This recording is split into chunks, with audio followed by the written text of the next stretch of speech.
Hello guys and welcome back to my channel, and today I'm going to show you how you can improve your quality in your Instagram photos. So there are two settings that you have to do. So for doing the first setting, you have to go to your camera options. So for doing that, go to your settings, then search for camera, then open camera settings. Now inside camera settings, if you have a video encoder option, just simply choose that and make it to H.265 high performance or higher. Then for the next setting, what you have to do is just simply go to your Instagram and open Instagram. Then click on your profile at the bottom right corner.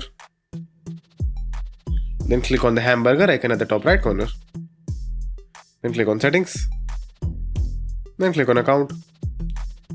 Now over here, what you have to do is just simply click on cellular data usage or data usage for iOS. Just simply click that. And over here, just simply make sure to enable this option, which is upload at highest quality. Just simply choose this and enable it.